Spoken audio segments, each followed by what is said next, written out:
अस्सलाम वालेकुम वरहमतुल्लाहि वबरकातुहू। मैं अभी मरीज़ों से निमट ही रहा था कि अचानक वो बच्चे को उठाए बौखलाई हुई मेरे क्लिनिक में आई। फूली हुई सांसें बता रही थी कि पैदल आई है। अपने हुलिये से भी बेनियाज लगती थी। बच्चे को बेड पर लटाकर तेज़ी से मेरी तरफ मुड़ी। उसके कुछ कहने से पहले मैं जल्दी से उठा और बच्चे का मुआयना करने लगा। गले में इन्फेक्शन की वजह से उसे तेज़ बुखार था, जिसके सबब उस पर गनोदगी तारी थी। मैंने मुकम्मल चेकअप के बाद इसे ज़रूरी मेडिसिन दी और इंजेक्शन शामिल करके ड्रिप लगा दी।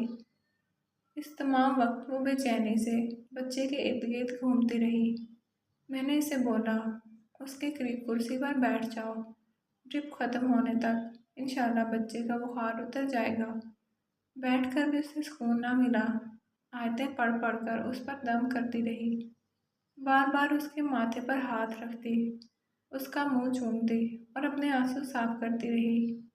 तभी मेरी नज़र उसके पाँव पर पड़ी, जिससे खून रस रहा था। मैंने पूछा, तुम्हारे पाँव को क्या हुआ?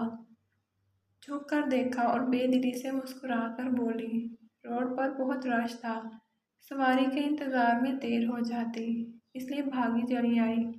मेरे घर से बहुत दूर तो नहीं है आपका क्लिनिक, लेकिन ये खून।